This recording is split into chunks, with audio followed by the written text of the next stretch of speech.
Hello everyone. स्वागत है आप सभी का हमारे इस प्लेटफॉर्म पे।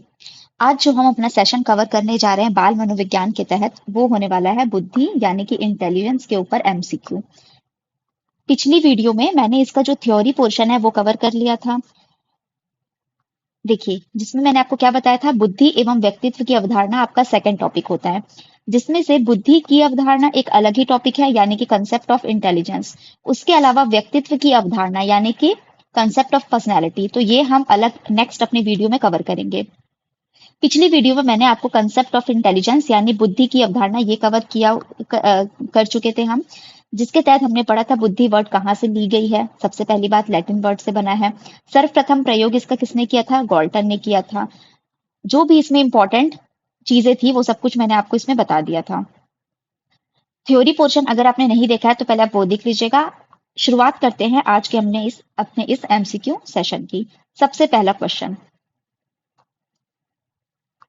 बुद्धि शब्द का प्रयोग सबसे पहले किसने किया था? ये सबसे पहली चीज थी जो मैंने आपको बताई थी। इसके बाद कि बुद्धि शब्द बनी कैसे है, सबसे पहली चीज है ना। उसके बाद मैंने आपको क्या बताया था, एक तो ये लैटिन वर्ड इंटेलिजर या इंटेलिजेंशिया से बनी है, जिसका अर्थ होता है टू अंडरस्टैंड। ठीक है, पहली चीज। दूसरी चीज, इसका सर्वप्रथम प्रयोग यानी ये जो पर्टिकुलर वर्ड है बुद्धि, इसका सर्वप्रथम प्रयोग किसने किया था? फ्रांसिस गॉल्टन ने किया था। और कब हुआ था? ये 1885 में हुआ था। तो इस प्रश्न का उत्तर क्या हो जाएगा, जिसमें ऑप्शन दिया हुआ है ए बिने, बी साइमन, सी गैने और डी है गॉल्टन। तो अभी हमने जस्ट पढ़ा है कि सबसे पहले बुद्धि शब्द का प्रयोग किसने किया था? फ्रांसिस गॉल्टन ने किया था। ठीक है, तो ऑप्शन नंबर डी आपका सही उत्तर होगा। ठीक है, बुद्धि शब्द बनी किससे है? लैटिन वर्ड है, ये हो गया। इस शब्द का सबसे पहला प्रयोग किसने किया था? हमने ये पढ़ लिया है। उसके बाद से इसके सबसे पहले एक फॉर्मल परिभाषा जो होती है, यानी औपचारिक परिभाषा, वो किसने दी थी? बोर्डिंग ने दी थी, 1923 में दी थी। ठीक, किस किस चीजों से हम बुद्धि को उस समय पर मनोवैज्ञानिक परिभाषित करते थे, हमने वो सारी चीजें देखी है। लेकिन बुद्धि क्या है? ये सिर्फ एक हर एक सिंगल इंडिविजुअल चीजों का नहीं, जबकि एक ग्रुप, एक समूह है। ठीक है, जनरल एबिलिटी है। किस किस चीजों की? सीखने की क्षमता के रूप में भी पहले मनोवैज्ञानिकों ने कहा कि बुद्धि क्या है, जिससे आप सीखने की क्षमता रखते हैं वो है।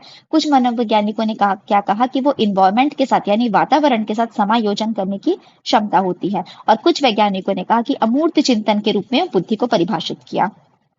इसके लिमिटेशन ये थे कि ये एक ही पहलू के आधार पर परिभाषित किया गया, जो कि बाद में हमें पता चलता है कि ये सेट ऑफ कैपेबिलिटीज है, केवल एक चीज नहीं है बल्कि सेट है। किस किस चीजों का? सीखने की क्षमता, दूसरा सोचने की क्षमता, तीसरा तर्क करने की, चौथा समस्याओं का हल निकालने और पांचवा वातावरण के साथ समायोजन। यानी कि अगर मैं इंग्लिश में बोलूं तो ability to learn, ability to think, ability of reasoning यानी तर्क देना, सही और गलत जो भी आपकी थिंकिंग है, जो भी आपकी थॉट प्रोसेस है, उसको बताना, उस पर तर्क रखना। ठीक है, बिना बहस किए, उसको हम बोलेंगे रीजनिंग।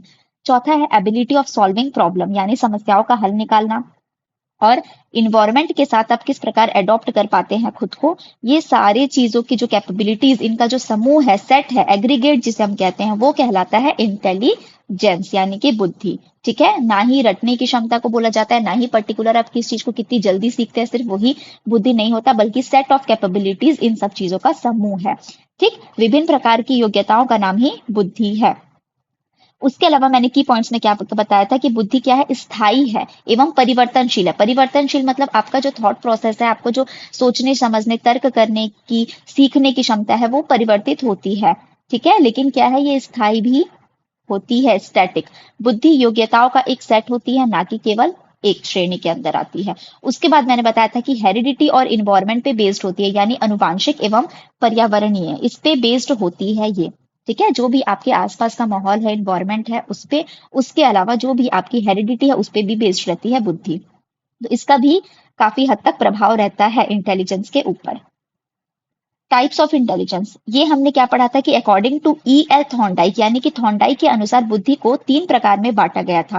पहला था सामाजिक बुद्धि, दूसरा मूर्त एवं तीसरा अमूर्त। अभी मैं आपको जल्दी इसलिए बता रही हूँ क्योंकि पहले ही मैंने इस पे डिस्कशन कर लिया है, तो वो वीडियो अगर आपको डिटेल में देखनी है तो पहले वो देख लीजिएगा। अभी हम जल्दी से एक ओवरव्यू देख लेते हैं ताकि हम क्वेश्चन फिर सॉल्व करेंगे।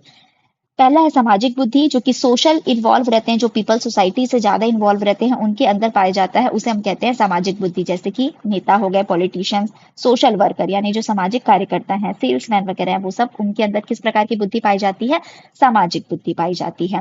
दूसरा है मूर्त बुद्धि यानी कि कॉन्क्रीट इंटेलिजेंस। अब मूर्त से आप क्या समझते हैं? जो कोई ऑब्जेक्ट रहे जिसे आप टच कर सके, तो कॉन्क्रीट चीजें। तो जो व्यक्ति कॉन्क्रीट चीजों के साथ डील करे, ठीक है, उनमें किस प्रकार की बुद्धि होती है? मूर्त बुद्धि यानी कि व्यवहारिक बुद्धि भी हम कह सकते हैं, और यांत्रिक बुद्धि यानी कि इंग्लिश में मोटर इंटेलिजेंस जिसे हम कहते हैं। फॉर एग्जांपल इंजीनियर हो गए, मैकेनिक हो गए, जो मशीन्स के साथ, यंत्र के साथ डील करे, या कोई ऑब्जेक्ट के साथ, वो किस में आते हैं? मूर्त बुद्धि के तहत आते हैं।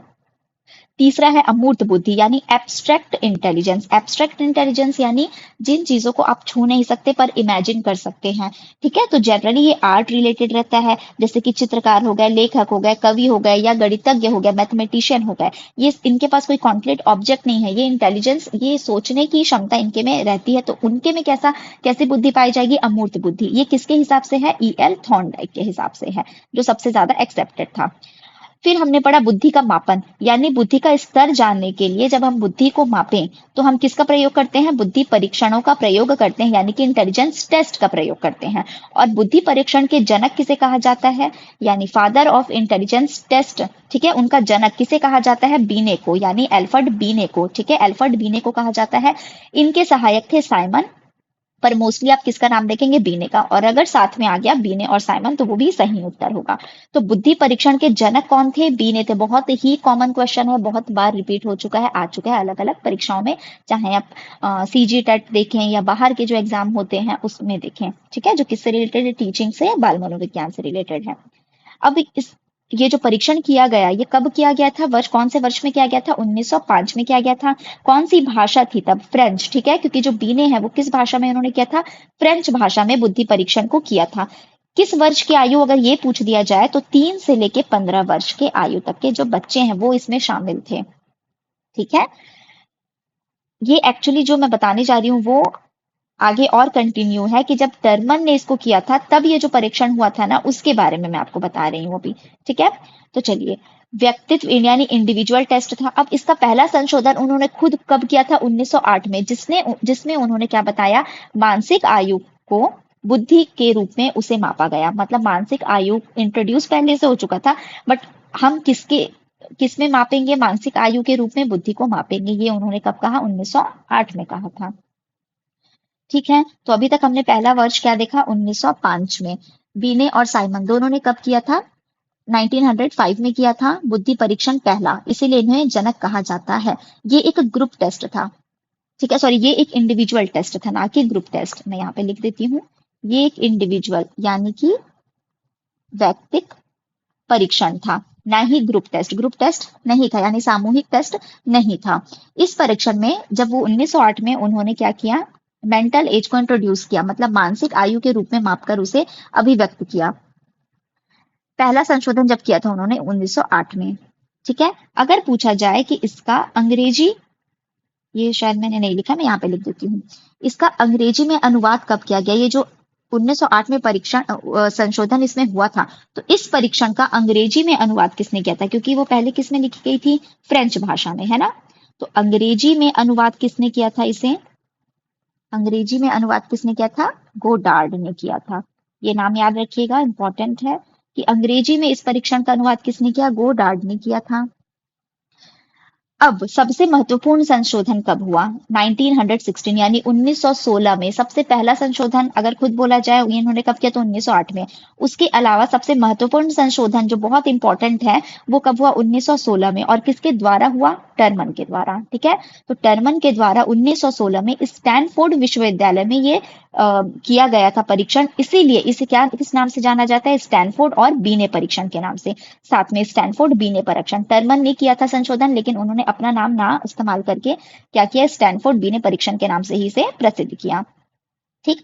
अब 1916 में जो हुआ उसमें क्या किया गया कि पहली बार बुद्धि को किस जो मेंटल एज के रूप में हम मानसिक आयु के रूप में माप रहे थे उसे ना मापकर अब किस में मापा जाएगा, बुद्धि लब्धि यानी कि आईक्यू के रूप में मापा गया था टर्मन के द्वारा। हालांकि ये जो कॉन्सेप्ट है आईक्यू का वो विलियम स्टर्न पहले ही दे चुके थे 1912 में, लेकिन 1916 में आईक्यू का पूरा फॉर्मूला स्थापित किया गया, बनाया गया। आईक्यू का जो कॉन्सेप्ट है ये विलियम स्टर्न ने लाया था, याद रखिएगा, ठीक है। परंतु जो सूत्र है यानी फॉर्मूला है वो किसने दिया, टर्मन ने दिया था। क्या कहा था उन्होंने कि आईक्यू किसके बराबर है, जो आपकी मानसिक आयु होती है, ठीक है, जब आप उसको वास्तविक आयु से भागा दें यानी कि mental as upon chronological age, और फिर वो किससे गुणा होती है, 100 से, तब क्या निकलता है, आईक्यू निकलता है। ठीक, चलिए उसके अलावा लेवल ऑफ इंटेलिजेंस, जब आपकी आईक्यू आती है मतलब रिजल्ट जब आता है तो हम उसे किस लेवल पे डिवाइड करें और फिर उससे हम कैसे पता करें कि किस बच्चे में कितना इंटेलिजेंस है, उसका स्तर जानने के लिए हमने क्या यूज किया, स्केल यूज किया।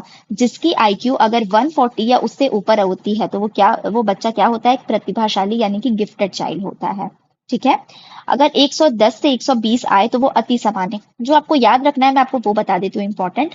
140 और उससे ऊपर आए तो वो प्रतिभाशाली यानी कि गिफ्टेड चाइल्ड है, ठीक है।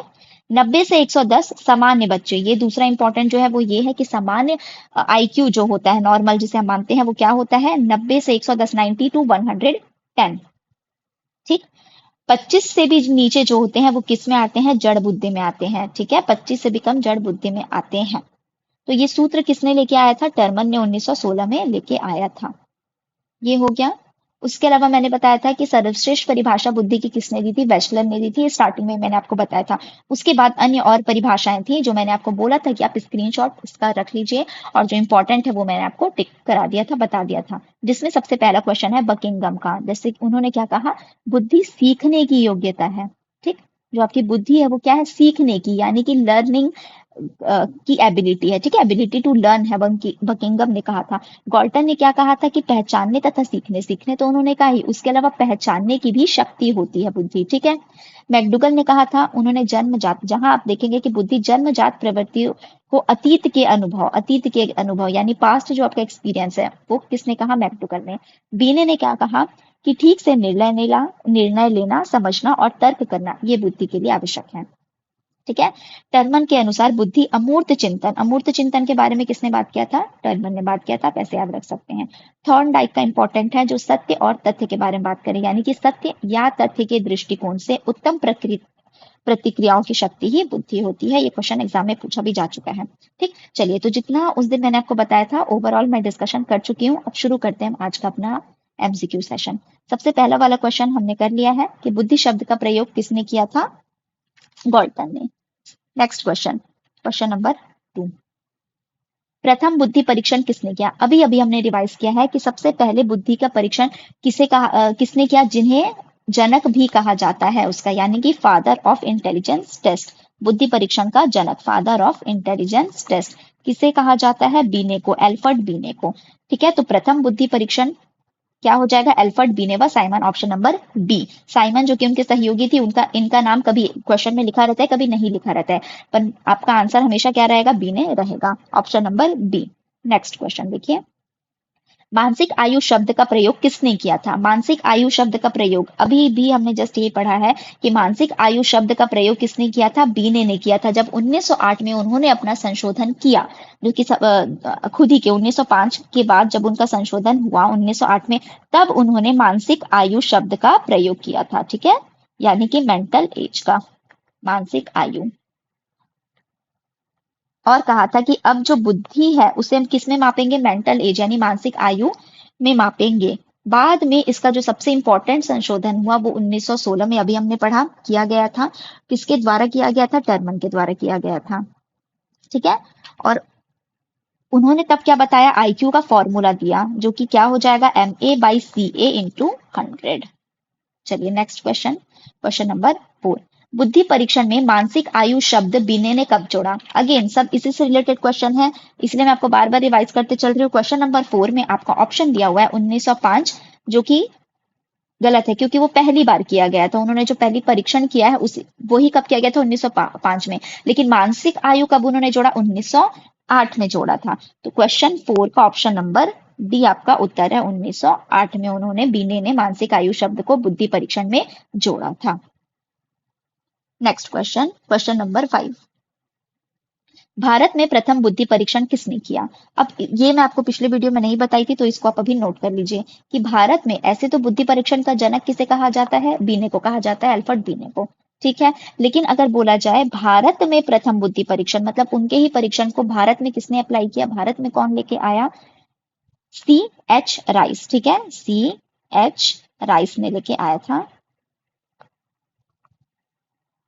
जब जब आप इस चीज को ध्यान देंगे कि सी एच राइस भारत में बुद्धि परीक्षण के लिए, ठीक है, जो भाटिया है वो आंसर नहीं है आपका। उन्होंने बाद में बहुत सारे टेस्ट किए हैं, लेकिन प्रथम बुद्धि परीक्षण किसने किया है? तो सी एच राइस ने। और कब किया था ये? 1922 में, मतलब 1922 में। ठीक है, राइस से आप याद कर लीजिएगा कि भारत में बुद्धि परीक्षण, राइस। ठीक है, ऐसे आप याद कर लेंगे।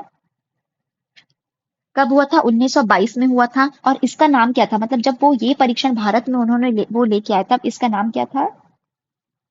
मैं लिख देती हूँ, एक सेकंड।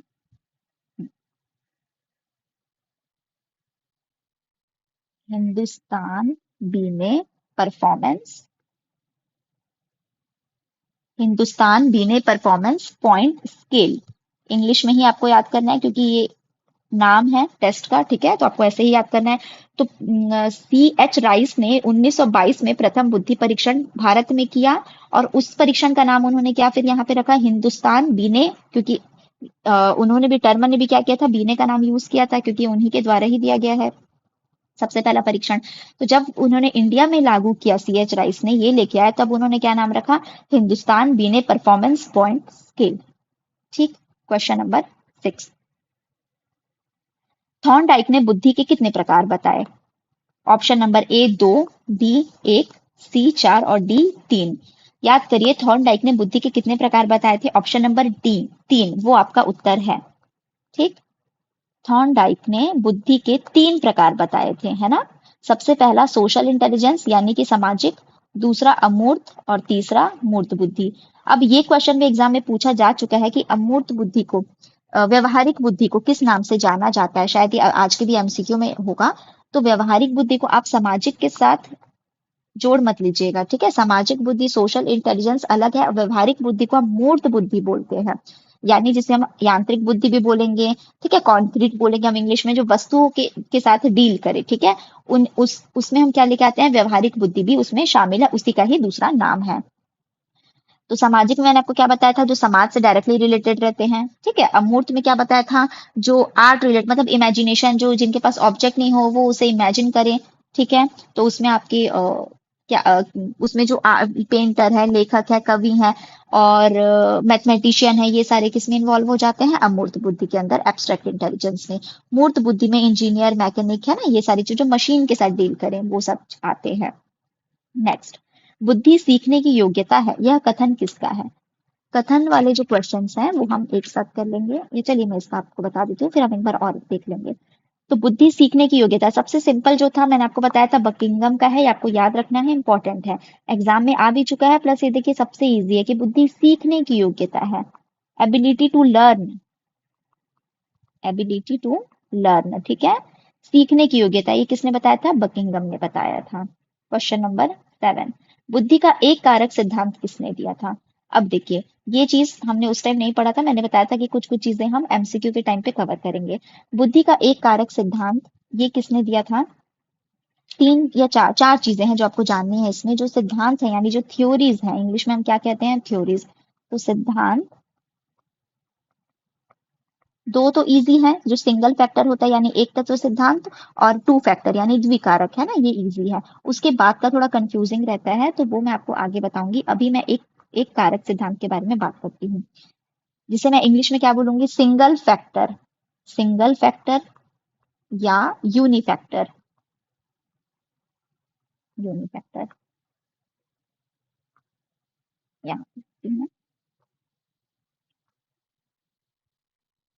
ठीक, थ्योरीज यानी सिद्धांत।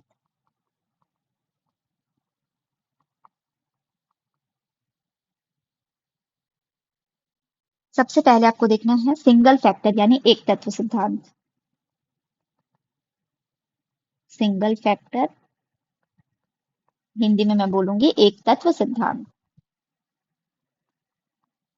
इसे ही हम और किस नाम से जानेंगे? यूनिफैक्टर।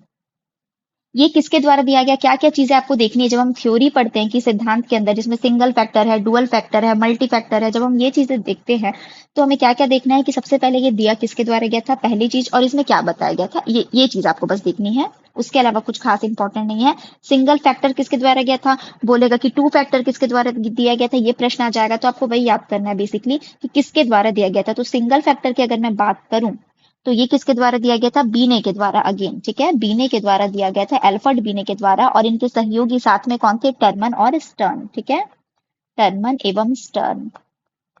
तो या तो इनका नाम साथ में देता है कि बीने, टर्मन एवं स्टर्न, या तो सिर्फ बीने का नाम देगा।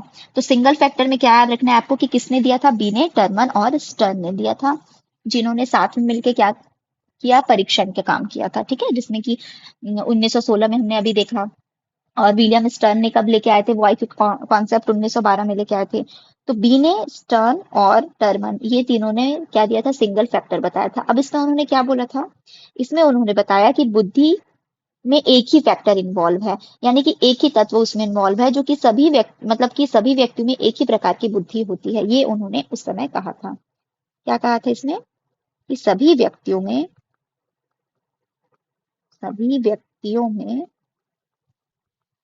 एक प्रकार की बुद्धि होती है, एक प्रकार की बुद्धि। अब क्या ये चीज सही है? बिल्कुल नहीं। तो इसको बहुत आलोचनाएं, इस ये जो स्टेटमेंट था उनका, इसको बहुत आलोचनाएं मिली। ठीक, बुद्धि में एक ही फैक्टर है, इनके कहने का मतलब था कि जो आपकी बुद्धि है उसमें सिर्फ एक फैक्टर इन्वॉल्व होती है, और सभी व्यक्तियों में सिर्फ एक, वही एक फैक्टर है, सभी व्यक्तियों में एक ही प्रकार की बुद्धि होती है, इन्होंने ये कहा था। ठीक है, और यही जो बुद्धि है फिर वो सभी कार्यों में उपयोग में लाई जाती है। तो इसका क्या हुआ, ये इंटेलिजेंस क्या है, मल्टी डायमेंशनल। अभी मैंने आपको बताया कि वो एक चीज से मिलकर नहीं बना है, जबकि वो क्या है, एक सेट है कैपेबिलिटीज का, है ना। तो इसकी काफी आलोचनाएं हुई, इसे एक्सेप्ट नहीं किया गया। लेकिन किसने दिया था सिंगल फैक्टर एक तत्व सिद्धांत, बिने ने दिया था, किसके साथ मिलकर, टर्मन एवं स्टर्न। इसमें इन्होंने कहा कि एक ही प्रकार की बुद्धि होती है, सभी की सामान्य होती है, मतलब एक जैसी होती है। सेकेंड चीज, दूसरा, ठीक है, मतलब जब जो टू फैक्टर थ्योरी है, सिंगल फैक्टर किसने दिया, बीने, टर्मन, स्टर्न। टू फैक्टर किसने दिया, ये देखना है। टू फैक्टर को हम क्या बोलेंगे, द्विकारक सिद्धांत या द्वितत्व सिद्धांत। ये किसने दिया, चार्ल्स स्पीयरमैन ने दिया था। ठीक है, किसके द्वारा दिया गया था, अगेन स्पीयरमैन के द्वारा, स्पीयरमैन के द्वारा। ठीक, चार्ल्स स्पीयरमैन के द्वारा दिया गया था। ये इंपॉर्टेंट है क्योंकि इससे क्वेश्चन कई बार पूछा जा चुका है। इन्होंने क्या बताया कि बुद्धि एक तत्व नहीं बल्कि दो फैक्टर से मिलकर बनी है। पहली चीज किसके द्वारा दी गई, दूसरी चीज क्या याद रखना है आपको कि इसमें दो फैक्टर, जो बुद्धि है उसमें कितने हैं, दो फैक्टर हैं। इन्होंने बुद्धि में दो तत्व हैं ये कहा, दो तत्वों से मिलकर, दो तत्वों से मिलकर बनी है। अब क्या है वो दो, एक है जनरल यानी जी फैक्टर, सामान्य जिसे हम हिंदी में कहेंगे सामान्य, और दूसरा है स्पेसिफिक जिसे हम विशिष्ट कहेंगे, स्पेसिफिक, एस फैक्टर शॉर्ट में, और हिंदी में क्या लिखेंगे, विशिष्ट, विशिष्ट। ठीक, चलिए। तो इन्होंने क्या कहा कि जो आपकी बुद्धि इंटेलिजेंस है वो जी प्लस एस है। जी मतलब कि जनरल, इंग्लिश में आपको देखना ही रहेगा ये, क्योंकि इसका शॉर्ट है जनरल का जी यानी कि सामान्य, और एस मतलब स्पेसिफिक यानी विशिष्ट। तो इन दो फैक्टर से मिलके बुद्धि बनी है, दो तत्वों से मिलके, ठीक है, विशिष्ट और सामान्य फैक्टर। इसका जब हम परीक्षण करते हैं तब हमको पता चलता है कि इन दो चीजों से मिलकर बुद्धि बनी है। अब जी फैक्टर क्या है, उसमें आपको क्या याद रखना है, यानी कि जो जनरल फैक्टर है उसमें आपको ये याद रखना है कि ये जन्मजात होती है, जन्मजात होती है। ठीक है, मतलब जब एक बच्चे का जन्म होता है उस टाइम पर ही उसकी जो बुद्धि होती है उसमें क्या रहता है, जनरल फैक्टर, मतलब कि जी फैक्टर उसी समय पर उसके पास होता है, जबकि एस फैक्टर जो है स्पेसिफिक यानी विशिष्ट है, वो बाद में जाके उसे अर्जित करता है। ठीक, कोई भी एक इंडिविजुअल है, कोई भी एक प्राणी है, मान लीजिए उसके अंदर जो सामान्य बुद्धि होगी, जैसे कि हम फॉर एग्जाम्पल मैं आपको एक उदाहरण देती हूँ, हम अलग अलग तरह के खेल खेलते हैं, ठीक है। एक बेसिक खेल जो कि हर कोई खेल सकता है, स्कूल में, कॉलेज में, कहीं पे भी आसपास, वो किसके अंदर आ जाएगा, जनरल फैक्टर के अंदर या सामान्य बुद्धि के अंदर। लेकिन अगर कोई स्पेसिफिक चीज में आप आगे हैं, फॉर एग्जाम्पल जैसे फेमस क्रिकेटर हो गए, कोई भी स्पोर्ट्स पर्सन हो गए, या कोई गायक गायिका हो गए, वो उनकी किस में आ जाती है, स्पेसिफिक फैक्टर में, ठीक है, क्योंकि उन्होंने उसको अर्जित किया है बाद में। जबकि जो जनरल फैक्टर है, जो एक बेसिक रहता है, वो क्या रहता है, जन्मजात होता है। तो जनरल में आप क्या इंक्लूड कर सकते हैं, जैसे कि आप फिजिकली जो भी चीजें कर रहे हैं, स्पोर्ट्स में आप जो भी अच्छा कर रहे हैं, तो नॉर्मल है ना। और स्पेसिफिक क्या हो जाएगा, किसी पर्टिकुलर फील्ड में जब आप अच्छा करें, किसी पर्टिकुलर में, जैसे कि म्यूजिक में है, तो कोई भी एक अद्वितीय प्रतिभा जब आपके पास हो, ठीक है, स्पेसिफिक कोई भी चीज आपके पास यूनिक चीज हो, तो हम उसे क्या कहेंगे, स्पेसिफिक फैक्टर है। और जनरल क्या होता है, जन्मजात। तो आपको ये याद रखना है कि जब भी स्पेसिफिक की बात की जाएगी, तो उसमें आएगा कि इसे अर्जित किया जा सकता है ना। एस फैक्टर को आप बाद में अर्जित कर सकते हैं, अपनी मेहनत से कर सकते हैं, जो भी आपके अंदर टैलेंट है उससे। जबकि जनरल फैक्टर जन्मजात होती है, ठीक। तो ये चीज आपने आप देख लिए। यूनिफैक्टर, सिंगल फैक्टर क्या होता है, एक तत्व सिद्धांत, द्वितत्व सिद्धांत देख लिया। उसके बाद आता है त्रितत्व, ठीक है। अब यहां से कंफ्यूजन शुरू होता है, क्योंकि देखिए पहले त्रितत्व बताने के पहले मैं आपको ना एक चीज और बता देती हूँ, चौथी चीज, मल्टी फैक्टर। मल्टी फैक्टर, क्योंकि ये त्रितत्व के कई नाम हैं और अलग अलग लोगों ने अलग अलग चीजें इसमें बताई थी, ठीक है। तो पहले हम मल्टी फैक्टर देख लेते हैं। मल्टी फैक्टर, जिसे मैं हिंदी में लिखूंगी बहुकारक सिद्धांत। अब ये याद रखिएगा कि ये सिद्धांत किसके द्वारा दिया गया, पहले तो ये चीज EL Thorndike, again EL Thorndike के द्वारा दिया गया, ठीक है।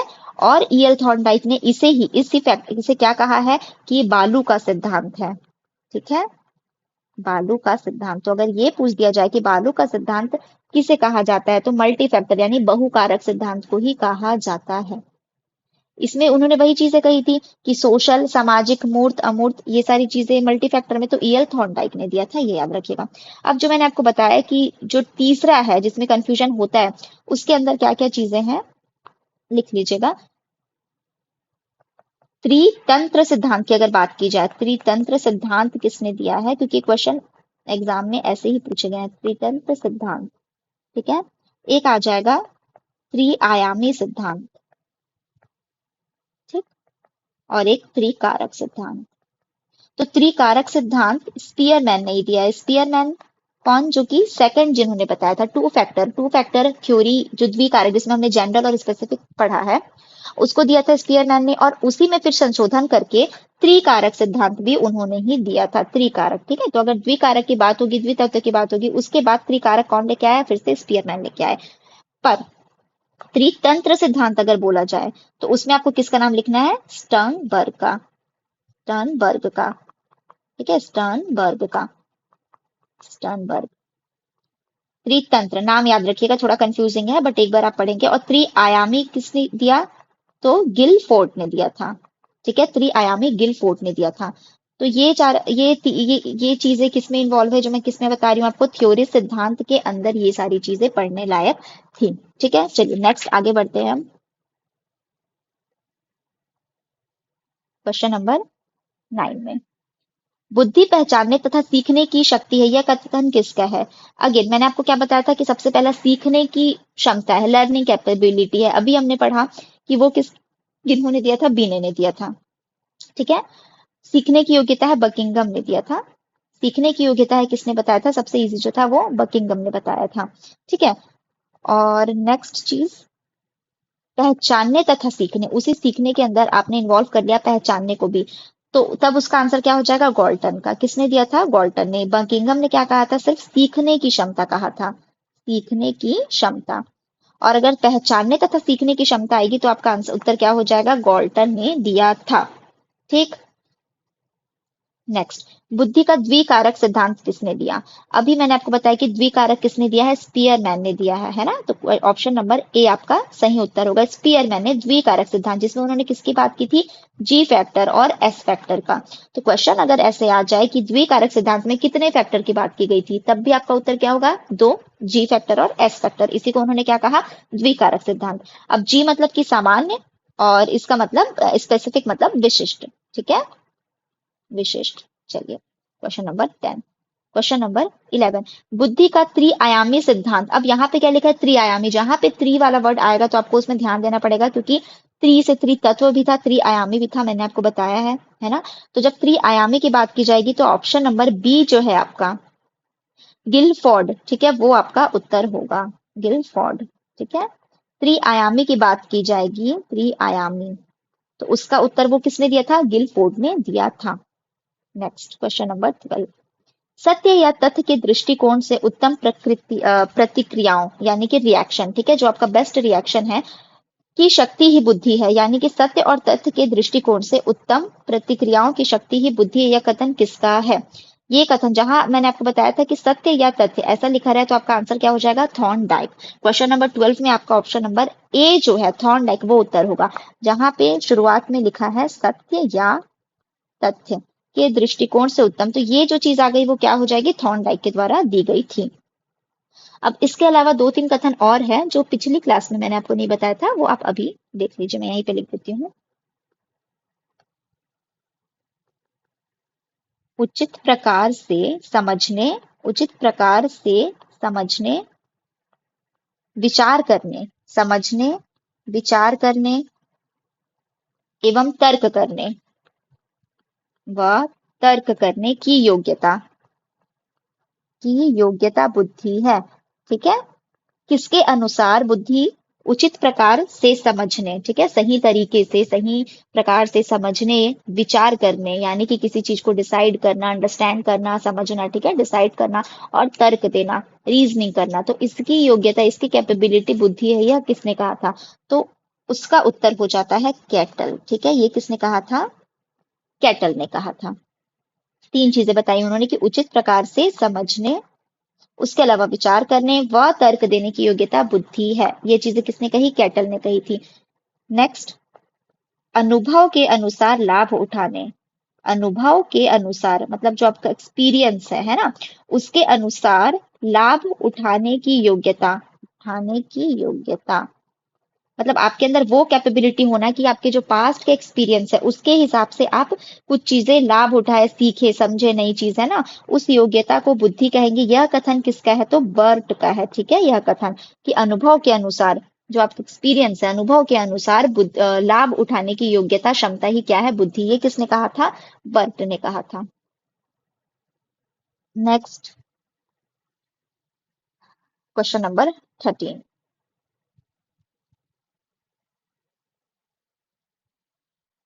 क्वेश्चन नंबर 13 में लिखा हुआ है 90 से 110 आईक्यू वाले बालक होते हैं।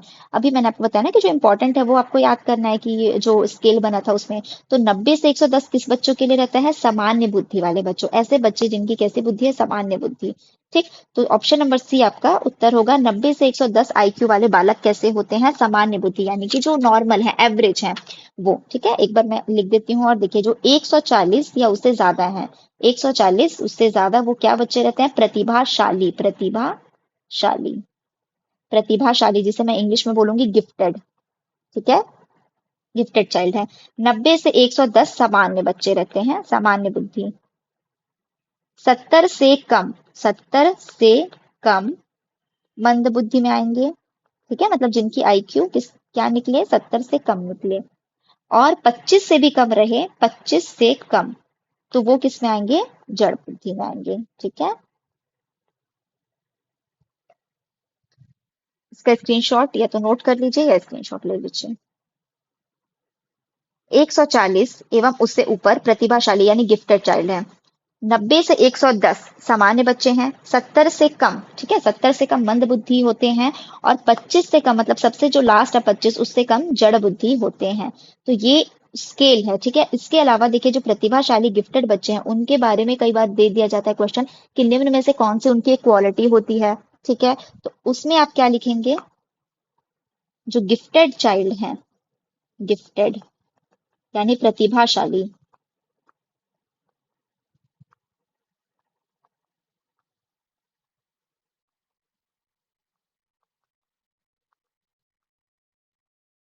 ठीक है,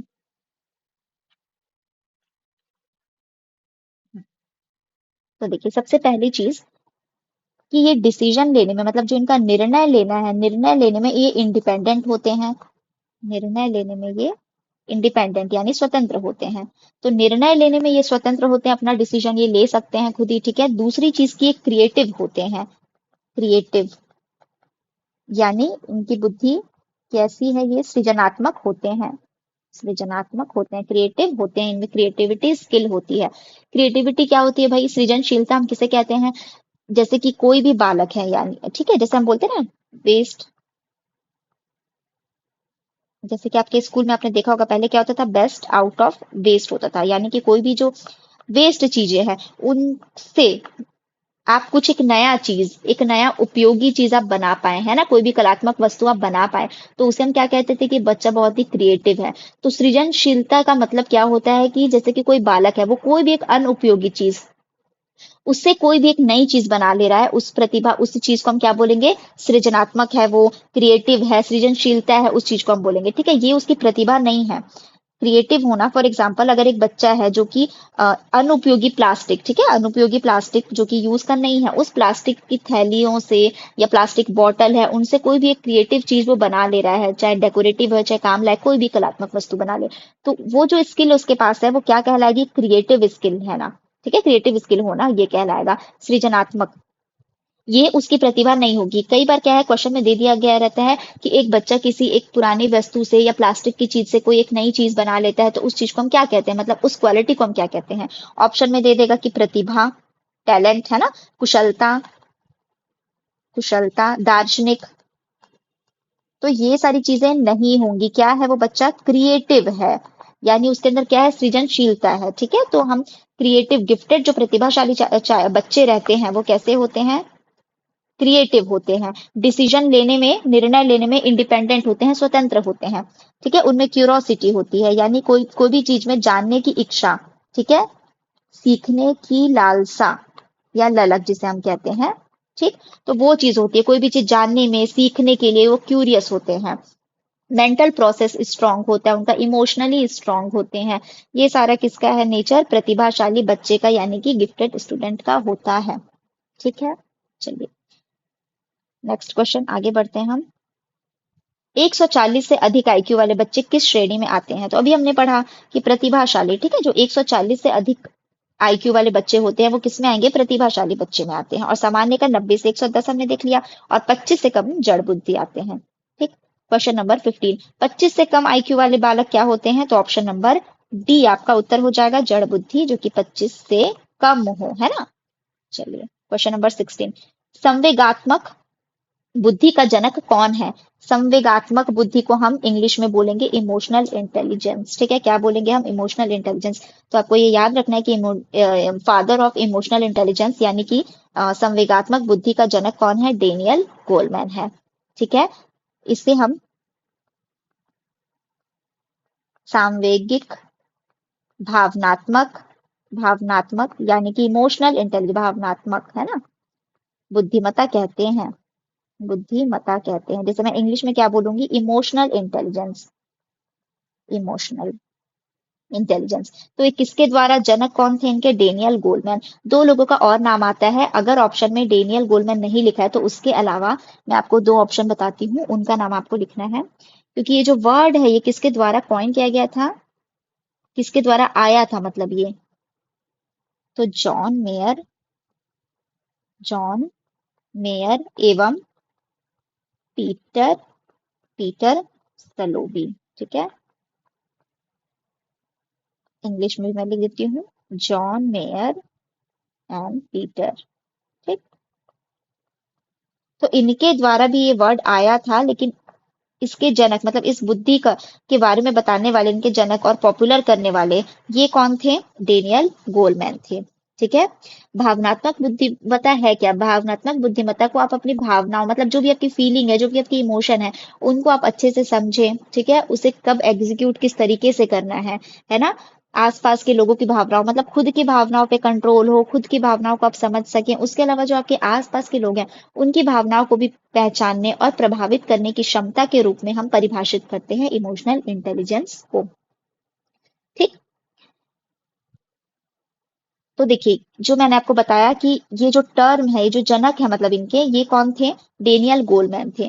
लेकिन एक मॉडल आया भावनात्मक बुद्धि की क्षमता मॉडल जिसे हम कहते हैं, उस मॉडल को कौन लेके आया? मेयर, जॉन मेयर सलोवी, ठीक है, इन्होंने लेके आया था, उन्होंने प्रस्तुत किया था। ठीक है, बुद्धि के मतलब जो आपकी भावनाएं हैं, इमोशंस हैं, उनको समझना, उनको एग्जीक्यूट करना, सही तरीके से उनके साथ डील करना, और साथ ही साथ आपके आसपास के लोगों की भी भावनाओं को समझने की क्षमता जो होती है, उसके रूप में हम परिभाषित करते हैं किसे? भावनात्मक बुद्धि को, यानी कि सांवेगिक बुद्धि, इमोशनल इंटेलिजेंस। तो सबसे पहले इसकी अवधारणा मतलब इस कॉन्सेप्ट को कौन लेके आया था? डेनियल गोल्डमैन ने लेके आ रहे थे। ठीक है, इन्होंने अपनी बुक, एक है पुस्तक इमोशनल इंटेलिजेंस, उसमें इसकी बात की थी, इमोशनल इंटेलिजेंस, उसी में इसकी बात की थी। इस आप अपने जिसके अंदर इमोशनल इंटेलिजेंस रहेगा वो खुद तो स्ट्रांग रहेगा, साथ ही साथ वातावरण के साथ भी आप वो मतलब एडॉप्ट कर पाएंगे, है ना, उसके साथ भी जुड़ पाएंगे। अपनी जो भावनाएं उन पे नियंत्रण करने की क्षमता है ना, वो चीज जिसके अंदर है वो और आगे तक जाता है, ये इनका मानना था। चलिए, और इसी के साथ डेनियल गोल्डमैन ने एक स्टेटमेंट दिया था जो कि आप उसे भी याद कर लीजिए कि व्यक्ति को अपने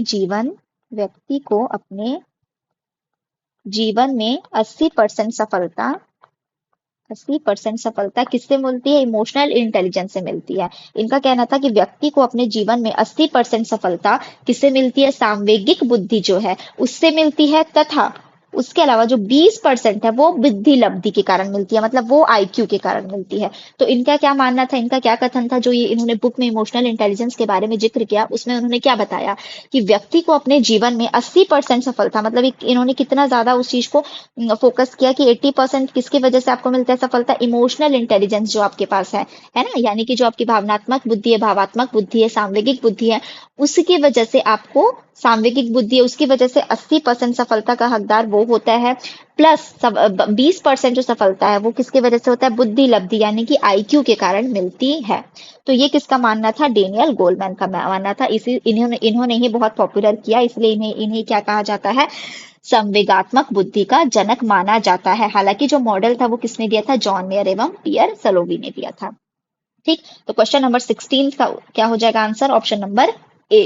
नेक्स्ट क्वेश्चन 17 में हम जाते हैं, संवेगात्मक बुद्धि शब्द का प्रयोग किसने किया था? अब देखिए, मैंने आपको क्या बताया कि डेनियल गोल्डमैन दिया रहेगा, ठीक है, इन्होंने इस कॉन्सेप्ट को लेके आए, इसको जनक, लेकिन जो मॉडल लेके आए थे उसके अलावा, गोल्डमैन के अलावा अगर कोई नाम दे रहा है तो वो होगा जॉन मेयर एवं पियर्स का, ठीक है, पीटर का। तो वो आपको याद रखना है।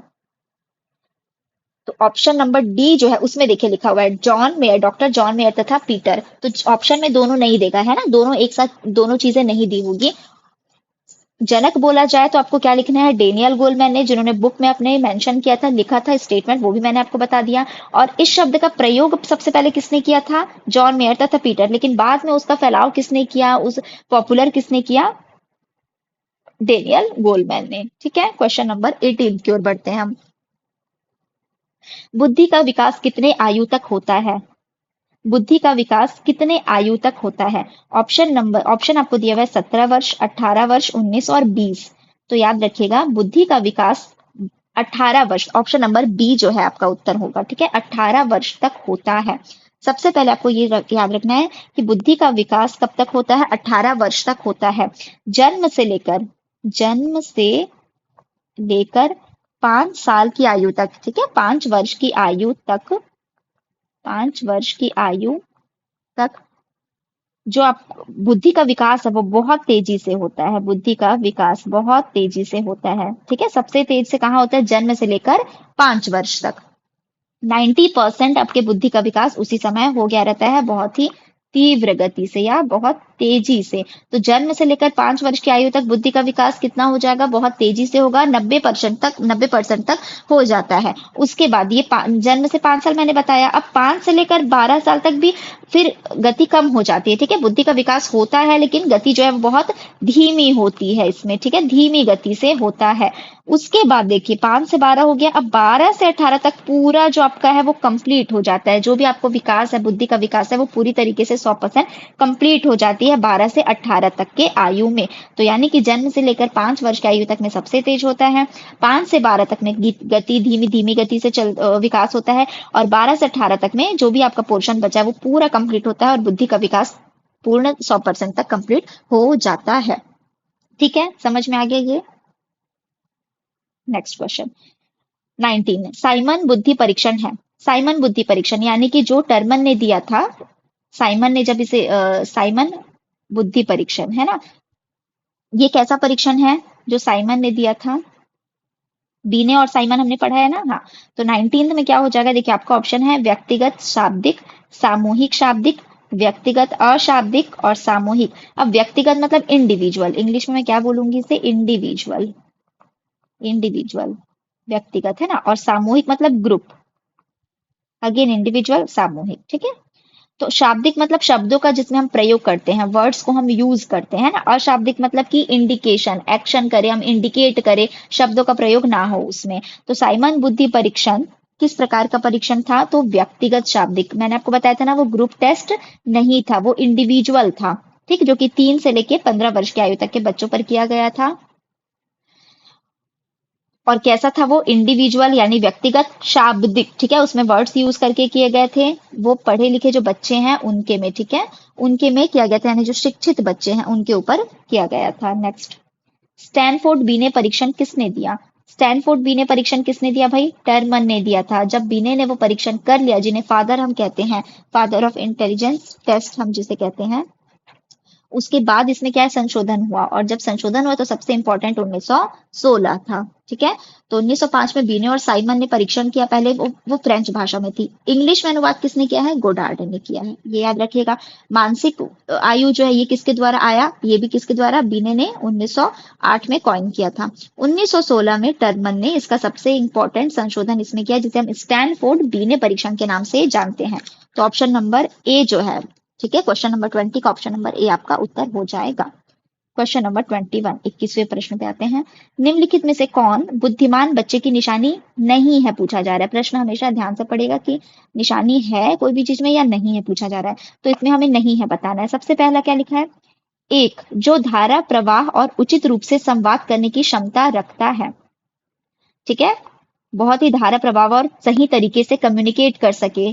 पहली चीज, जो लंबे निबंधों को बहुत जल्दी रटने की क्षमता रखता है। नेक्स्ट, जो अपने आप को एक नए वातावरण में समायोजित कर सकता है। और लास्ट, जो अमूर्त तरीके से सोचता है। तो जब आपने इंटेलिजेंस के बारे में मैंने आपको बताया था, तो आपने ध्यान दिया होगा कि अमूर्त तरीके से सोचे, यानी एब्स्ट्रैक्ट थिंकिंग करे, है ना, वातावरण, इन्वायरमेंट में खुद को ढाल ले, समायोजित कर सके, अडॉप्ट कर सके खुद को इन्वायरमेंट के हिसाब से, वो भी किसकी निशानी है? इंटेलिजेंस की निशानी है ना। और संवाद करने की क्षमता रखता हूं, मतलब कि कम्युनिकेट, सही तरीके से कम्युनिकेट कर सके, ये भी किसकी निशानी? एक बुद्धिमान बच्चे की। पर जल्दी रटने की क्षमता रखता हो, ये कोई निशानी नहीं है। तो क्वेश्चन नंबर 21 का ऑप्शन बी जो है वो आपका सही उत्तर होगा, ठीक। लंबे निबंधों को बहुत जल्दी रटने की क्षमता, ये जो चीज है वो नहीं। लर्न करना, सीखते रहने की क्षमता को हम इन्वॉल्व करते हैं बुद्धि में, लेकिन रटने की क्षमता निशानी नहीं है उसकी, ठीक है। क्वेश्चन नंबर 22, बुद्धि इन 4 शब्दों में निहित है: ज्ञान, आविष्कार, निर्देश और आलोचना। यह कथन किसका है? तो जब हम कथन वाली चीजें पढ़ते हैं तो उसमें भी आप इसको इंक्लूड कर लीजिएगा, इंपॉर्टेंट है। ये कथन भी किसके द्वारा कहा गया था? बीने के द्वारा कहा गया था, ठीक है, उन्होंने बहुत कॉन्ट्रीब्यूट किया है इंटेलिजेंस में। तो बीने ने क्या कहा था कि जो बुद्धि है, इंटेलिजेंस है, इसमें 4 तरह के शब्द निहित हैं, इन्वॉल्व हैं: ज्ञान, नॉलेज, आविष्कार, ठीक है, निर्देश और आलोचना, आलोचना करना। ये सब कुछ किसमें इन्वॉल्व है? किसकी निशानी है? किसमें निहित है? बुद्धि के अंतर्गत ही आती है। किसने कहा था? बीने ने कहा था, ठीक है, कि ज्ञान, आविष्कार, निर्देश और आलोचना किसके निहित है? बुद्धि के अंदर है। क्वेश्चन नंबर 22 का ऑप्शन नंबर बी। 23, बुद्धि में शामिल है। अब इसमें लिखा है कि क्या क्या चीजें बुद्धि में शामिल है।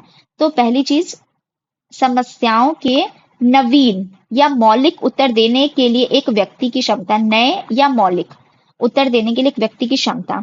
किसी प्रश्न विशेष का एक ही उत्तर देने की योग्यता, कोई भी एक स्पेसिफिक क्वेश्चन है उसका एक ही उत्तर आप दे, ये योग्यता, तो ये तो बिल्कुल शामिल नहीं होगी। योग्यताओं का समूह जो व्यक्ति को सीखने में मदद करता है, ठीक, देखिए योग्यताओं का समूह, ठीक है, आपके पास अलग अलग जो स्किल है उसका समूह जो व्यक्ति को किसमें मदद करे? सीखने में मदद करे। नेक्स्ट है अनुभव के परिणाम स्वरूप व्यवहार में स्थायी परिवर्तन, स्थायी परिवर्तन। देखिए इसमें जो ये एग्जाम था उसमें 2 चीजों में आंसर है, उसमें 2 चीजों में कंफ्यूजन था। पहला ये कि योग्यताओं का समूह जो व्यक्ति के सीखने में मदद करता है, और नेक्स्ट है आपका अनुभव के परिणाम स्वरूप व्यवहार में, मतलब जो एक्सपीरियंस है, यहाँ पे मैं लिख देती हूँ, उसके रिजल्ट के अनुसार जब आप अपने व्यवहार में, बिहेवियर में स्थायी परिवर्तन करें, तो देखिए इसका हो जाएगा ऑप्शन नंबर सी, ये इसका उत्तर हो जाएगा। ठीक है, क्योंकि योग्यताओं का समूह है ये, जो व्यक्ति को किसमें मदद करता है, और सीखने में मदद करता है। ठीक है, किसी भी एक व्यक्ति की क्षमता, उत्तर देने की क्षमता को हम कभी भी बुद्धि में नहीं मानेंगे, एक ही उत्तर योग्यता बिल्कुल नहीं मानेंगे। योग्यताओं का समूह बिल्कुल। अनुभव के परिणाम स्वरूप आप चीजें सीखे, लेकिन अपने व्यवहार में स्थायी परिवर्तन ये नहीं, तो ऑप्शन नंबर सी जो है वो आपका उत्तर होगा। नेक्स्ट, बुद्धि की स्पीयरमैन परिभाषा में कारक जी है। अभी मैंने आपको क्या बताया था, स्पीयरमैन ने क्या बताया था, दो फैक्टर है ना, टू फैक्टर, एक जी होता है, एक एस होता है। तो जो जी है वो किसके लिए है, जनरल, और एस जो है वो स्पेसिफिक यानी विशिष्ट। तो जनरल से हम क्या समझेंगे, सामान्य बुद्धि। तो बुद्धि की स्पीयरमैन परिभाषा में कारक जी, जो जी कारक है वो किसके लिए है, सामान्य बुद्धि के लिए। 24 का ऑप्शन नंबर सी आपका उत्तर हो जाएगा। चलिए नेक्स्ट देखिए, एक बुद्धि परीक्षण में 20 साल के बच्चे का स्कोर 80 है। एक, हाँ, 20 साल के बच्चे का स्कोर 80 है, तो उसकी मानसिक आयु वर्ष क्या होगी। तो ये ऐसा क्वेश्चन है जो मैं आपको टाइम देती हूँ ताकि आप इसे सॉल्व करें, क्योंकि आईक्यू का फॉर्मूला इसमें लगेगा। आईक्यू का फॉर्मूला क्या था भाई, IQ is equal to MA/CA into 100, यानी कि मानसिक मानसिक आयु और आपकी जो वास्तविक आयु, क्रोनोलॉजिकल एज है ना, वास्तविक आयु इंटू 100। तो इसमें क्या बोल रहा है, 20 साल के बच्चे, मतलब ये उसका क्या है, जो आज तक का समय, जन्म से लेकर जो आज तक की आपकी आयु रहती है, जो आपकी तिथि के अनुसार आयु है, उसे हम क्या बोलते हैं, वास्तविक आयु, है ना, क्रोनोलॉजिकल एज। तो ये जो लिखा हुआ है वो उसका क्रोनोलॉजिकल एज है। आईक्यू का स्कोर दिया हुआ है 80, है ना, आईक्यू का स्कोर दिया है 80, वास्तविक मतलब CA आपको दिया हुआ है, आईक्यू दिया हुआ है, और मानसिक आयु आपको निकालनी है। तो चलिए इसको आप सॉल्व करके,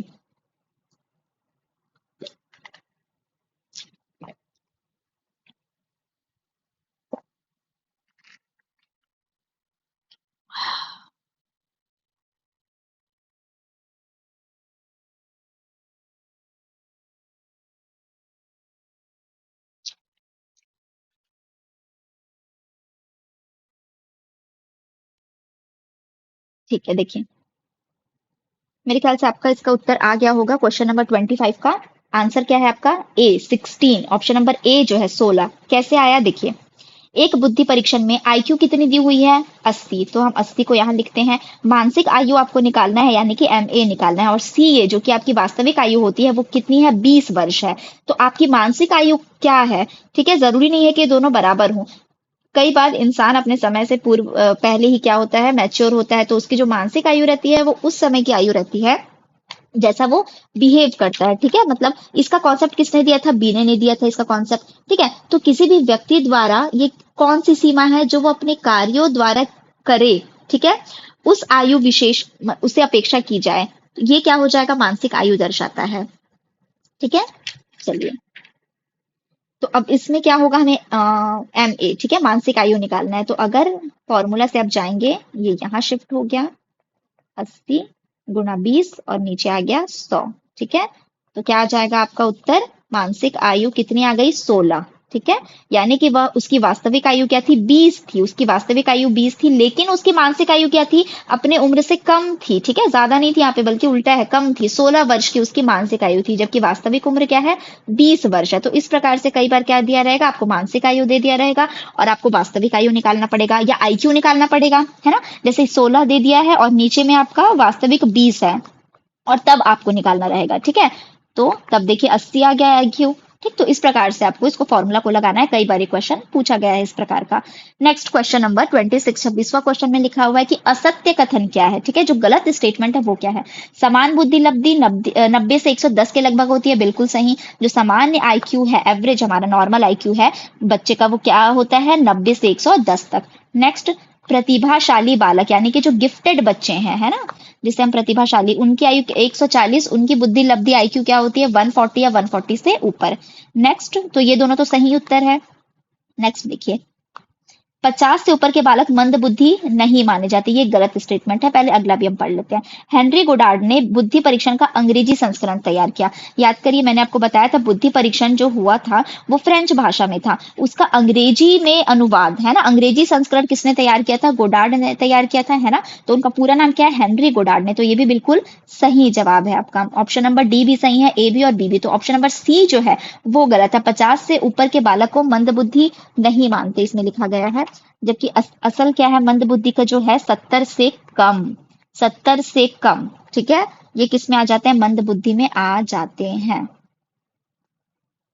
नेक्स्ट, बालकों की बुद्धि को मापने के लिए पहला बुद्धि परीक्षण का निर्माण किसने किया था? ये क्वेश्चन अगेन आ चुका है, ये क्वेश्चन है ना, रिपीटेड है कि बालकों में बुद्धि को मापने के लिए पहला बुद्धि परीक्षण किसने किया था भाई? तो अल्फ्रेड बीने ने किया था। ठीक है, कैटल ने नहीं, कैटल का मैंने आपको जो था वो बता दिया स्टेटमेंट।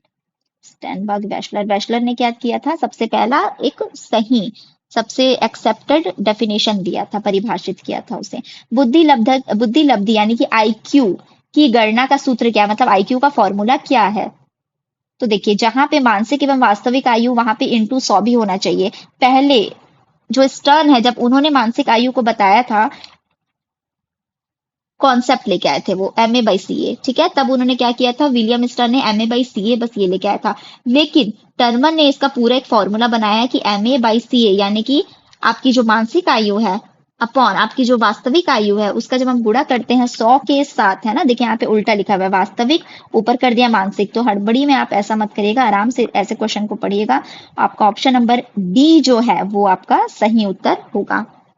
ठीक है, मानसिक आयु बटे वास्तविक आयु MA/CA इंटू 100। ये किसका फॉर्मूला है? आईक्यू का। तो या तो फॉर्मूला पूछ देता है या तो MA दे दिया रहता है, CA निकालो, इस टाइप से ऐसे पूछेगा। ठीक, नेक्स्ट, व्यवहारिक बुद्धि है। अगेन व्यवहारिक बुद्धि, मैंने आपको क्या बताया था कि EL थॉर्नडाइक 3 प्रकार से बुद्धि को विभाजित करते हैं। व्यवहारिक बुद्धि किसमें आता है? मूर्त, एक होता है मूर्त बुद्धि, एक अमूर्त, है ना, और एक सोशल जो रहते हैं, सामाजिक।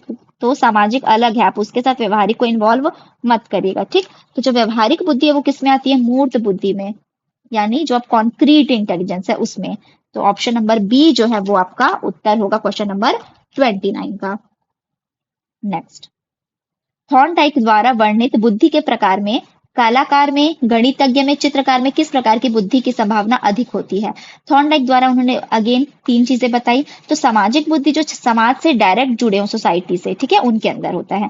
मूर्त बुद्धि जो कि कॉन्क्रीट है ना उससे, और एब्स्ट्रैक्ट यानी अमूर्त बुद्धि किसकी होती है? जिनके पास कोई कॉन्क्रीट चीज ना हो, जो इमेजिन करे। तो कलाकार में भी, गणितज्ञ में मतलब मैथमेटिशियन में भी, चित्रकार में भी, ये सारे क्या है? ये इनका इमेजिनेशन पावर रहता है ना। उससे कोई पर्टिकुलर किसी चीज के ऊपर वर्क ना करके वो अपने इमेजिनेशन के साथ वर्क करते हैं और फिर उसका उपयोग करते हैं। तो उस प्रकार की बुद्धि को किसमें हम लाते हैं? अमूर्त बुद्धि के अंदर आता है। क्वेश्चन नंबर 30 का ऑप्शन नंबर सी जो है वो आपका उत्तर हो जाएगा। नेक्स्ट देखिए क्वेश्चन नंबर 31 यानी 31वां, वह विशेषता जो जी को एस से पृथक करे। जी फैक्टर एक है, एक एस फैक्टर है। तो वह विशेषता जो जी फैक्टर को अलग करे एस फैक्टर से, वो क्या विशेषता है? पहला, यह व्यक्ति की अनुभूतियों व प्रशिक्षण से प्रभावित होती है। दूसरा, यह जन्मजात क्षमता है। यह वातावरणीय परिस्थिति से प्रभावित होती है। इसकी मात्रा भिन्न कार्य के लिए भिन्न होती है, तो अलग कार्यों के लिए अलग होती है। यह वातावरण, तो बिल्कुल वातावरण से प्रभावित होती है, ठीक है, परीक्षण से भी प्रभावित होगी। लेकिन जो अलग करे जी फैक्टर को एस फैक्टर से, वो होगा ऑप्शन नंबर बी, यह जन्मजात क्षमता है। जी फैक्टर मैंने आपको बताया था ना, जनरल फैक्टर क्या है? जन्मजात क्षमता है। जबकि स्पेसिफिक यानी जो विशिष्ट क्षमता है वो क्या रहता है? वो आपको अर्जित करना पड़ता है। ठीक है, वो आप अर्जित कर सकते हैं। तो क्या चीजें अलग करती है? कि जन्मजात क्षमता होती है। नेक्स्ट, व्यवहारिक बुद्धि को कहा जाता है, अगेन ऑप्शन का नंबर अलग चेंज हो गया है, बाकी क्वेश्चन यही है, रिपीट है ना। तो क्वेश्चन नंबर 32 का उत्तर क्या हो जाएगा? मूर्त बुद्धि। व्यवहारिक बुद्धि को हम किस में नापते हैं? मूर्त बुद्धि में, जो कॉन्क्रीट इंटेलिजेंस है उसके अंदर, या मोटर इंटेलिजेंस हम कहते हैं इसे। नेक्स्ट, बुद्धि के एक कारक सिद्धांत के समर्थक मनोवैज्ञानिक हैं। एक कारक मतलब जब हमने पहला वाला पढ़ा था, है ना, जो फर्स्ट यानी कि one factor, uni factor, single factor, तो वो कौन लेके आए थे? बीने लेके आए थे। बीने, ठीक, उसके साथ या तो एक साथ भी लिखा रहता है बीने, टर्मन और स्टर्न, ऐसा भी लिखा रहता है कई जगह, टर्मन, स्टर्न, स्टर्न, और कई जगह सिर्फ बी ने लिखा रहता है, तो अल्फ्रेड बी ने आपका उत्तर हो जाएगा, जिसे जिसकी क्या हुई, आलोचना की गई थी। और एक क्वेश्चन ये भी आ चुका है कि सबसे ज्यादा मतलब कुछ स्टेटमेंट लिखा था कि इस प्रकार से सबसे ज्यादा आलोचना किसने की थी, थॉर्नडाइक ने की थी उसकी। ठीक है, तो अल्फ्रेड बी ने जो है वो किसके समर्थक थे, एक कारक सिद्धांत के समर्थक थे। क्वेश्चन नंबर 33 हो गया। 34, व्यक्तित्व एवं बुद्धि में वंश अनुक्रम की भूमिका कैसी है, किस प्रकार से, नाम मात्र की भूमिका है, महत्वपूर्ण भूमिका है, अपूर्व अपूर्वनुमेय भूमिका है, या आकर्षक भूमिका है। तो आपका उत्तर हो जाएगा महत्वपूर्ण भूमिका है। यानी कॉन्सेप्ट ऑफ पर्सनैलिटी, व्यक्तित्व एवं बुद्धि में, इंटेलिजेंस और पर्सनैलिटी दोनों में, ठीक है, वंशानुक्रम की, हेरिडिटी की जो वंशानुक्रम है उसमें कितनी उसकी भूमिका होती है, तो महत्वपूर्ण भूमिका होती है। आपकी एनवायरमेंट की भी, मतलब जो आपके आसपास का माहौल है उसकी भी, और उसके अलावा जो आपका वंशानुक्रम है उसकी भी महत्वपूर्ण भूमिका होती है। नेक्स्ट क्वेश्चन, भावनात्मक बुद्धिमत्ता की धारा किसने विकसित की थी, यानी इमोशनल इंटेलिजेंस। इमोशनल इंटेलिजेंस, मैंने क्या बताया आपको, इमोशनल इंटेलिजेंस की धारा किसने विकसित की थी, तो डेनियल गोलमैन ने की थी। ठीक है, 35 का आंसर हो जाएगा ए, डेनियल गोलमैन ने। लेकिन जो मॉडल बनाया था वो, या अगर पूछा जाए कि किसने फेमस किया, तो ये भी इन्होंने, अगर ये ऑप्शन नहीं दिया तो आपको दो ऑप्शन और देगा, पीटर, है ना, मैंने आपको बताया था वो चीज। चलिए नेक्स्ट, नेक्स्ट क्वेश्चन, निम्न में से कौन सा कथन बुद्धि के बारे में सत्य नहीं है। निम्न में से कौन सा कथन बुद्धि के बारे में असत्य है, यानी कि गलत है। ठीक है, पहला, यह एक व्यक्ति की मानसिक क्षमता है। दूसरा, यह सामंजस्य या अनुकूलन स्थापित करने में सहायक है। ठीक, तीसरा, यह व्यवहार की गुणवत्ता से आकी जाती है। और चौथा, यह स्थायी एवं अपरिवर्तनशील विशेषता है। अपरिवर्तनशील विशेषता नहीं है, परिवर्तनशील विशेषता है। ठीक है, स्थायी है पर क्या है, हमने पढ़ा था, परिवर्तनशील। ठीक है,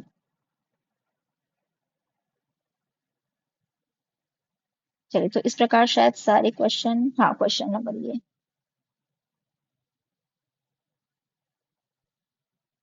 देखिए ये जो इसका है 36 का, हाँ, ये अभी मैं टिक कर लेती हूँ, या मैं आपको नेक्स्ट सेशन, ठीक है, ये देखिए क्वेश्चन नंबर 36 जो है ये मैं आपको अगली वीडियो में आपसे शेयर करूंगी, क्योंकि इसमें इन दोनों क्वेश्चन, इन दोनों ये जो ये मानसिक क्षमता है, ये ठीक है, व्यवहार की गुणवत्ता और स्थायी एवं क्योंकि वो परिवर्तनशील है, स्थायी एवं परिवर्तनशील व्यवस्था है। एक बार मैं आपको और कंफर्म बताऊंगी। क्वेश्चन नंबर 37, बुद्धि है क्या क्या चीज है, क्या क्या ऑप्शन आपके पास लिखा हुआ है, एक सेकेंड, हाँ, ये चीज मैं आपको बताती हूँ। 37, बुद्धि है, पहला लिखा है वातावरण के साथ समायोजन, बिल्कुल है। सीखने की क्षमता, ये भी है। अमूर्त चिंतन करने की क्षमता, ये तो हमने पढ़ा है कि बुद्धि क्या क्या भाई, एब्स्ट्रैक्ट एबिलिटी टू लर्न, ठीक है, एब्स्ट्रैक्ट लर्निंग, एब्स्ट्रैक्ट थिंकिंग, और इन्वायरमेंट के साथ डील करने में, इन्वायरमेंट के साथ कोप करने की क्षमता, ये सबका समूह, इसको हम क्या बोलते हैं, एग्रीगेट करके कि ये बुद्धि इंटेलिजेंस है। ठीक, तो उपरोक्त सभी, ऑप्शन नंबर डी जो है वो आपका उत्तर हो जाएगा, उपरोक्त सभी। बुद्धिमत्ता, ये आईक्यू की संकल्पना द्वारा विकसित की गई थी, किसके द्वारा की गई थी भाई, कई बार हमने पढ़ लिया कि बुद्धिमत्ता या जो आईक्यू है उसकी संकल्पना किसके द्वारा विकसित की गई थी। तो देखिए, मैंने आपको बताया था कि बीने ने क्या निकाला, मेंटल एज के बारे में, ठीक है, उन्हें फादर ऑफ इंटेलिजेंट टेस्ट भी कहा जाता है। टर्मन ने क्या किया था, आईक्यू का फॉर्मूला यानी सूत्र बताया था।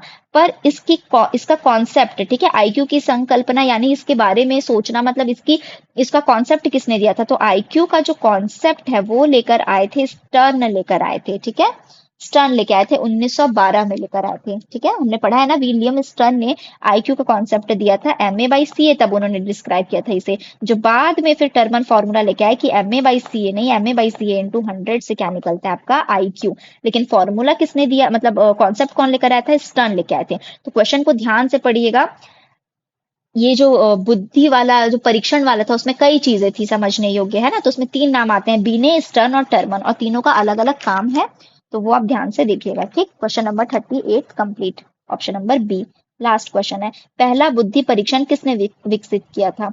अगेन, पहला बुद्धि परीक्षण किसने विकसित किया था, तो अल्फ्रेड बी ने किया था। अब इंडिया में किसने किया था, सीएच राइस ने, इन्होंने किया था, ये आपने देख लिया। इसके अलावा क्वेश्चन नहीं है, बट मैं आपको एक दो चीजें और है वो बता देती हूँ जो एग्जाम में पूछे जा चुके हैं।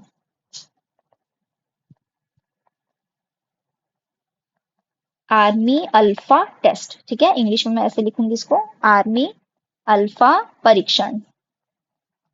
ये किस प्रकार का परीक्षण है, एक बार ये एग्जाम में आया है। और दूसरा आर्मी बीटा परीक्षण, ठीक है, आर्मी बीटा टेस्ट परीक्षण, ठीक है, ये किस प्रकार का परीक्षण है। और अलग अलग वैसे ही आपको ऑप्शन दे देता है कि व्यक्तिगत शाब्दिक है ना, मतलब इंडिविजुअल है, कि ग्रुप टेस्ट है, अब उसमें भी शाब्दिक है या अशाब्दिक है, उस प्रकार से ऑप्शन दिया रहता है। तो याद रखिएगा जो अल्फा है आर्मी अल्फा, वो टेस्ट किस पे किया जाता है, एजुकेटेड, जो एजुकेटेड हैं, जो सैनिक भर्ती का पेपर देने जा रहे हैं, मतलब उनके छटनी के लिए किया जाता है सैनिकों का चयन, तो वो शिक्षित लोगों पे किया जाता है।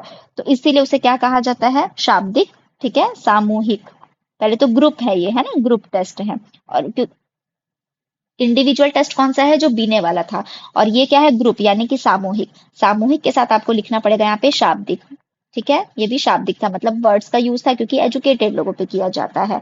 नेक्स्ट आर्मी बीटा, अगर बीटा दे दे, ठीक है, तो आपको ध्यान रखना है कि वो सामूहिक तो है, ठीक है, मतलब ग्रुप टेस्ट तो है, सामूहिक तो है, पर अशाब्दिक है, ठीक है, अशाब्दिक है, यानी उसमें वर्ड्स का यूज नहीं किया जाता है। इसमें दोनों एजुकेटेड लोग भी और जो नॉन एजुकेटेड है, शिक्षित और अशिक्षित, दोनों प्रकार के लोग इसमें इन्वॉल्व रहते हैं, ठीक है। इसमें इंडिकेशन के जरिए, उसके जरिए किया जाता है ये परीक्षण, ठीक। तो ये सारी चीजें थी। एक चीज है जो मैं आपको उस टाइम बताऊंगी, पर्सनैलिटी वाला जब क्लास होगा, कॉन्सेप्ट ऑफ पर्सनैलिटी, जो कि किसके हिस्से के अंदर आता है, इसी के, ठीक है, बुद्धि एवं व्यक्तित्व की अवधारणा यही है। तो इसमें बुद्धि के ऊपर मैंने एक लेक्चर लेके आपको समझाया, और उसी का हमने क्या देखा, एमसीक्यू देखा। अगली क्लास में हम अगेन पर्सनैलिटी के ऊपर बात करेंगे, फिर उसका एमसीक्यू कवर करेंगे। तो 2 वीडियोस, और उसके बाद आपका जो सेकंड टॉपिक था, बुद्धि एवं व्यक्तित्व की अवधारणा, वो जाके कंप्लीट होगा, है ना। फर्स्ट टॉपिक ऑलरेडी कंप्लीट है, सेकंड टॉपिक जो 2 वीडियोस और लगेंगे तो सेकंड टॉपिक भी कंप्लीट हो जाएगा, फिर 3 टॉपिक रिमेनिंग रहेंगे, ठीक। तो उसमें मैं आपको ये चीज बता दूंगी, क्योंकि ये जिस एग्जाम का क्वेश्चन है उसमें भी विलोपित टाइप था, ठीक है। तो चलिए मिलते हैं हम अपनी अगली वीडियो में। उम्मीद है आपको ये वीडियो पसंद आया होगा, समझ आया होगा। कुछ भी फीडबैक देना है आप बिल्कुल शेयर करिए। मिलते हैं हम अपनी अगली वीडियो में। Thank you so much, take care.